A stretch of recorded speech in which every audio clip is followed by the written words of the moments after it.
많은 사람들이 번아웃을 호소합니다. 일은 해도 끝이 없고 분명 열심히 살고 있는데 현실은 달라지지 않고 내가 하는 일이 무슨 의미인지도 모르겠고, 이런 고민 때문에 무기력증, 번아웃 증후군 같은 단어들이 점점 일상적이 되고 있습니다. 그런데 정확히 번아웃이 뭔가요? 내면의 자원을 소진했으나 그럼에도 계속 가야 한다는 강박적 신경증에서 벗어나지 못할 때 번아웃을 느낀다. 연료가 바닥났는데도 계속 앞으로 가야 할 때 느끼는 감정이 번아웃입니다. 현대인들은 모두 바쁩니다. 좋은 학교, 회사에 들어가야 해서 내 한입 풀칠하기 위해, 나만 바라보고 있는 가족을 부양하기 위해 어떻게든 계속 앞으로 나아가야 하죠. 결코 가볍지 않은 이유들입니다. 현실의 무게가 이렇게 무거운데 무책임하게 쉬어, 멈춰도 돼 라고만 말할 수는 없습니다. 멈추고 싶을 때 멈춰도 될 만큼 현실은 만만치 않거든요. 그렇다면 우리는 어떻게 해야 할까요? 멈춰설 수 없다면 내면의 자원을 채우면 됩니다. 다시 말하지만 번아웃은 내면의 자원을 소진했으나 계속 가야 한다는 강박입니다. 바꿔 말하면 내면의 자원이 가득 차 있다면 애당초 번아웃은 성립하지 않습니다. 북토크 선정 올해의 책 이토록 멋진 휴식을 통해 내면의 자원을 채우는 법에 대해 이야기해 보겠습니다.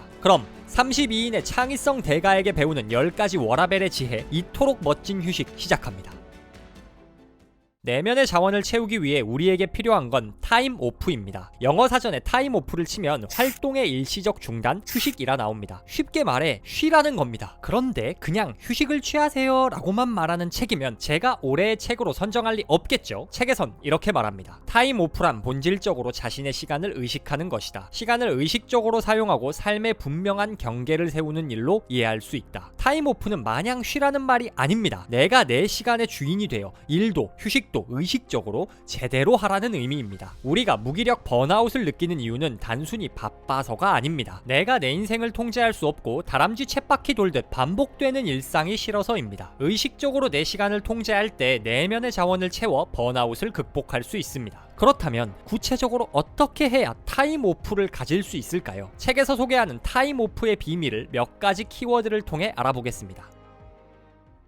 첫째, 변화입니다. 흔히들 하는 오해가 정신이 피로해져서 재충전이 필요하다는 것이다. 이는 절반의 진실에 불과하다. 우리 정신은 실제로는 변화를 바란다. 팔, 다리 등 신체를 많이 사용하면 휴식이 필요합니다. 그런데 정신이 회복하는 비결은 쉼이 아니라 변화입니다. 여행을 생각해보면 쉽게 이해할 수 있습니다. 여행 다녀오면 몸은 너무 피곤한데 마음은 상쾌하고 새로운 원동력이 생기는 건 변화가 있었기 때문입니다. 그런데 그렇다고 여행을 매주 갈 수는 없죠. 그렇기에 우리는 일상에서 변화를 만들 방법을 찾아야 합니다. 그 방법은 바로 여가입니다. 여가도 참 종류가 다양하죠. 독서, 영화 감상, 골프, 축구, 요가, 유튜브, 웹툰 등등 여가라고만 하면 너무 범위가 넓습니다. 이 중 진정한 쉼을 제공하는 여가는 어떤 것일까요? 진정한 쉼은 활동적이면서도 기량이 필요한 체험을 제공한다. 몰입할 만큼 충분히 도전적이고 정신적 흡인력이 있어야 한다는 얘기다. 진정한 쉼을 제공하는 여가는 충분히 활동적이면서도 기량이 필요해 온전히 몰입할 수 있는 활동입니다. 주짓수, 수영, 축구 등 운동이 예시가 될 수 있겠죠. 이런 활동들을 하고 있으면 도저히 다른 생각을 떠올릴 수가 없죠. 관심 있는 분야에 대한 책을 읽거나 강의를 듣는 등 학습 활동도 마찬가지입니다. 많은 직장인들이 몸은 퇴근해도 마음은 퇴근하지 못합니다. 마치지 못한 일, 앞으로 다가올 일에 대한 걱정을 짊어지고 집에 오죠. 그러니 쉬어도 쉬는 게 아니고 침대에 누워서도 계속 내면의 에너지를 소모하고 있는 셈입니다. 몰입을 요구하는 여가는 우리들이 일에서 완전히 플러그를 뽑도록 돕습니다. 앞서 말했듯 정신의 회복을 위해 필요한 건 변화입니다. 일에 대한 걱정을 완전히 내려놓고 새로운 일에 몰입하고 있을 때 우리 정신은 진정한 변화를 경험합니다. 그러니 내면의 자원을 충전하기 위해선 올바른 여가를 선택해야 합니다. 많은 현대인들이 제대로 된 여가를 즐기지 못합니다. 그로 인한 정신적 피로와 공허함을 견디기 위해 현대인들이 의존하는 대상이 바로 스마트폰입니다. 딥워크 저자인 칼 뉴포트는 이렇게 말했습니다. 많은 이들이 제대로 된 여가 생활의 결여로 생긴 공허함을 강박적인 휴대폰 사용으로 땜질하고 있다. 양질의 여가 부족은 정직하게 직면하면 견딜 수 없지만 디지털 소음의 도움으로 어느 정도 외면할 수 있는 공허함으로 귀결되었다. 많은 이들이 휴식 시간에 휴대폰을 들여다봅니다. 그러나 휴대폰 사용은 땜질에 불과합니다. 다른 걱정 잊을 만큼 충분한 기량을 필요로 하지도 않고 오히려 콘텐츠를 소비하며 정신력을 소모하기 때문이죠. 휴식을 위해 꺼낸 스마트폰이 우리를 더욱 지치고 공허하게 만드는 악순환이 반복되는 겁니다. 그러니 올바른 여가를 통해 변화를 추구하세요. 우리에게 필요한 건 자극적인 콘텐츠, 목적 없는 휴식이 아니라 변화입니다. 일에 대한 생각을 완전히 잊을 수 있을 만큼 난이도 있고 역동적인 활동을 취미로 가지세요. 일에서 완전히 플러그를 뽑고 다른 일에 몰입하는 변화의 경험이 우리 내면을 강하게 하고 다시 일어서게 합니다.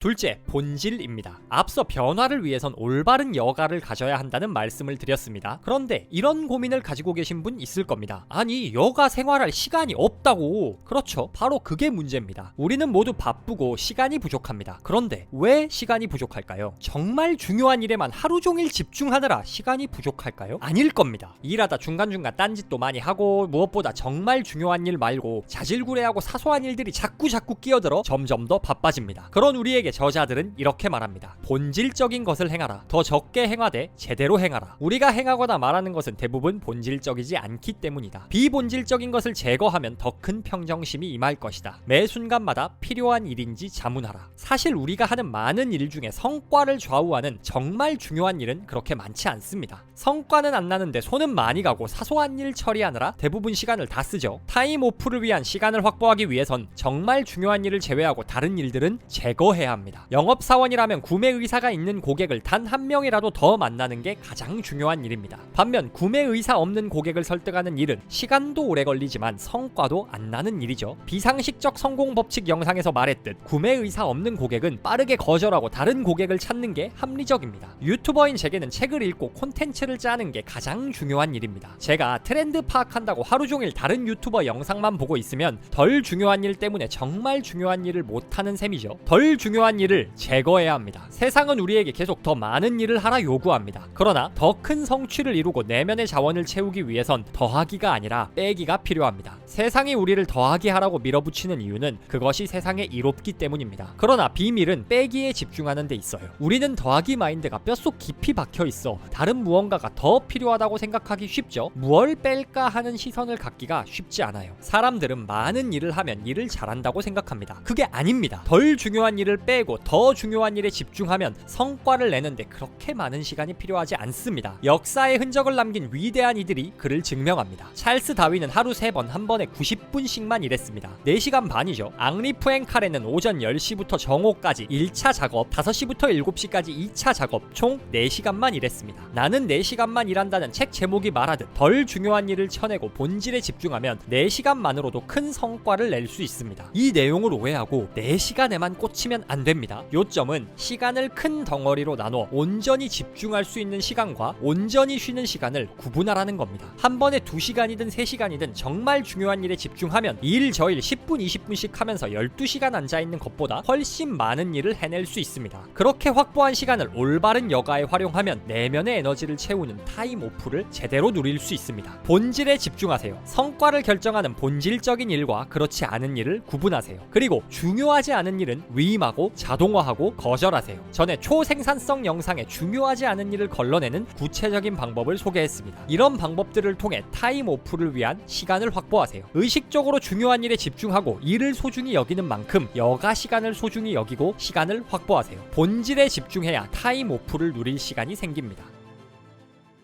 셋째, 고독입니다. 진짜 문제는 권태, 즉 활동하고 싶은 욕구도 있고 부단히 움직이고 싶은 마음의 조바심도 나는데 가만히 있는 상태를 못 견뎌 두려워하는 것이다. 인류의 모든 문제는 홀로 방 안에 조용히 앉아있지 못하는 무능함에서 비롯된다. 현대인의 가장 큰 문제는 권태와 외로움입니다. 스마트폰만 켜면 온갖 자극적 콘텐츠가 넘쳐나니 잠시도 권태로움을 견디지 못합니다. 집중해야지 싶으면서도 5분도 못 지나 스마트폰 붙잡고 있습니다. 거기에 사회적 동물로서 본능도 한몫합니다. 잠시라도 다른 사람들과 연결이 끊어지면 소외될까 두려워합니다. 원시 시대에는 이 본능이 필요했습니다. 부족에서 소외되는 건 곧 죽음을 의미했으니까요. 이 연결 본능을 충족시키기 위해 우리는 의미 없는 모임을 나가고 SNS를 통해 간접적으로나마 사람들과 연결되어 있으려 노력합니다. 그러나 이런 발버둥은 더 큰 외로움과 권태를 가져오죠. 물론 사회성 중요합니다. 우리는 연결되어야 합니다. 그러나 늘 그런 건 아닙니다. 인간은 사회에서 여러 가지를 배울 수 있다. 그러나 영감을 받는 것은 오직 고독 속에 있어야 가능하다. 고독만이 줄 수 있는 정신의 자유가 우리에게 필요하다. 우리에겐 고독의 시간이 필요합니다. 하루 종일 사람들의 치이다 나 혼자 침대에 누웠을 때 느끼는 평안함이 있습니다. 또한 혼자 숙고하는 시간을 통해 창의적 아이디어, 영감을 얻기도 합니다. 주체할 수 없는 외로움은 문제가 되지만 성찰을 위한 고독은 내면을 단단하게 만들고 창의성을 깨우는 기회가 됩니다. 이처럼 고독은 내면을 채우는 진정한 타임오프 방법입니다. 뉴욕대 사회학과 교수인 에릭 클라이넨버그는 행복하게 홀로 있는 능력은 사회적 연결성의 부족이 아니라 단단함의 징표라고 말합니다. 사회성을 지나치게 중시한 나머지 우리는 혼자 있기를 즐기거나 인간관계가 좁으면 사회성 문제 있는 거 아니야? 라고 생각합니다. 심지어 자기 자신에게도 말이죠. 그럴 필요 없습니다. 행복하게 홀로 있을 수 있다면 이는 그만큼 내면이 단단하다는 뜻입니다. 오히려 홀로 있을 때 불안하고 지나친 외로움을 느끼는 게 문제입니다. 행복하게 홀로 있는 능력은 우리에게 내면을 탐색하고 영감을 얻을 정신적 자유를 제공합니다. 그러니 고독을 연습하세요. 개인적으로는 명상과 디지털 디톡스를 추천합니다. 가이드 명상을 하면 가이드들이 호흡과 신체 감각에만 집중할 수 있도록 우리를 안내합니다. 이런 과정에서 전에는 느껴보지 못했던 디테일한 신체 감각과 진솔한 감정을 경험할 수 있죠. 또한 디지털 디톡스를 하면 SNS에서 흘러 들어오는 수많은 잡음을 차단하고 몸으로 직접 겪는 경험과 생각에만 귀 기울일 수 있습니다. 이런 고독 경험들은 그 자체로 새로운 경험입니다. 이전에는 알지 못했던 인생의 새로운 측면들을 보게 해주죠. 이를 통해 경험한 변화는 타임오프 경험이 되어 우리 내면을 채웁니다. 당신은 고독의 시간을 갖고 있나요? 내면의 자원을 채워 무기력 번아웃을 극복하기 위해선 타임오프가 필요합니다. 타임오프란 온전한 몰입에서 오는 변화를 통해 정신을 새롭게 하는 일입니다. 본질에 집중해 타임오프를 위한 시간을 만들고 휴식을 일만큼 소중히 여기며 시간을 의식적으로 통제하는 일입니다. 또한 타임오프란 고독입니다. 혼자 있는 시간을 통해 영감을 얻고 내면의 목소리에 귀 기울이는 경험이 내면의 자원을 다시 채웁니다. 이토록 멋진 휴식은 제가 올해 읽은 책 중 내용이 가장 재미있었던 것도 아니고 세상을 바꿀 통찰을 제공하는 책도 아닙니다. 그러나 하루하루 바쁘게 살고 있고 그럴 수밖에 없는 우리 모두에게 가장 긴급하게 필요한 책이라 생각돼 올해의 책으로 선정했습니다. 책에 아쉬운 부분도 있습니다. 일단 가장 먼저 드는 생각은 제목을 잘못 지었습니다. 이토록 멋진 휴식이라고 하고 표지에 소파 그려놓고 하니까 진짜 막 늘어져서 쉬라는 힐링 이야기일 것 같잖아요. 그런데 이건 휴식책을 가장한 생산성 책입니다. 마냥 쉬라는 게 아니고 제대로 된 쉼이 어떻게 우리를 더 성장시키는지를 다루는 책입니다. 어쨌든 제목과 표지는 껍데기일 뿐이니까요. 내용 자체는 진짜 너무너무 좋습니다. 지친 마음에 위로를 주기도 하면서 다시 달려갈 힘도 주는 진정한 타임오프를 선사하는 책입니다. 시간을 의식적으로 통제해 더 강하고 풍요로운 인생을 살기 원하시는 모든 구독자님들께 북토크 선정 올해의 책 이토록 멋진 휴식을 강력히 추천합니다.